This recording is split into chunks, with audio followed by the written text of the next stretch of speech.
I am so happy to show you the new Magnolia Blossoms collection from our friends at Knitwit Collections. Now, this is the 12 by 12 pattern cardstock. All of our papers are now printed on cardstock. And as always, we have an insert that's going to give you not only what's included, but also some ideas. In fact, I'll show you that scrapbook page and that card, but let me show you what each of these papers is. So we'll start with this one. And as I said, they're double-sided. Did I say double-sided? Well, they are double-sided, so you can see there's an all-over pattern. Just beautiful images. There are some butterflies in there. And there's the back.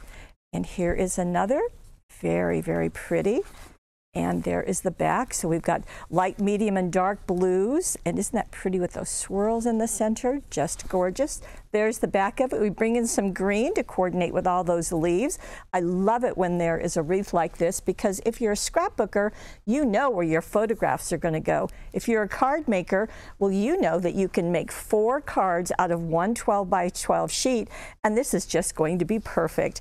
Now, the back side is this, and all over Magnolia Blossoms. Then here is one of the 2 sheets of the cutouts. Now in total there are 42 cutouts. These are all already matted. We've done that for you. And there's the back side. So as you can see, just really beautiful artwork. Now, to go along with this, we have the Magnolia Blossoms cardstock. You are going to get 12 sheets also, and you'll see that they are going to coordinate perfectly. We can kind of get a look right there. And let me show you the papers, or the cardstocks that are inside. So you get different shades of blues and greens, and again, they're double-sided. Same color on the back side. There's the darker.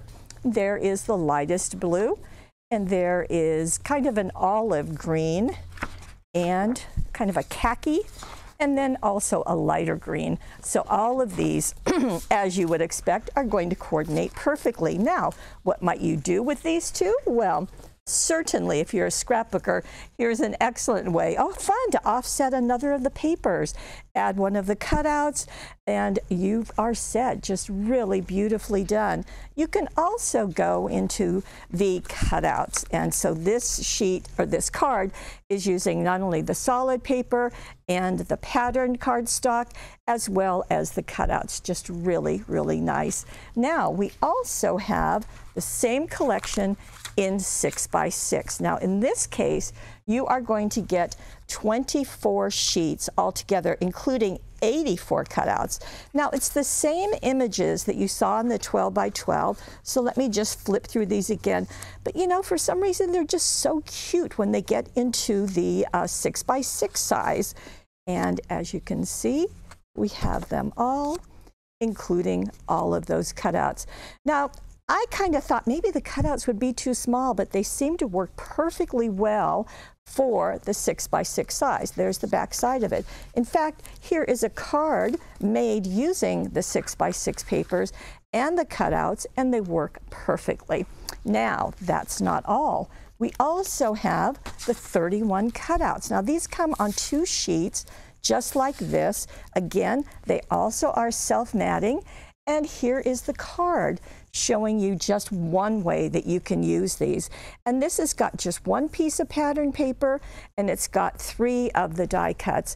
And I think it's really nice to have these little greetings that are just perfectly placed so that you can add to any of your projects. And these are all die cut. They'll just pop right out, so it works beautifully.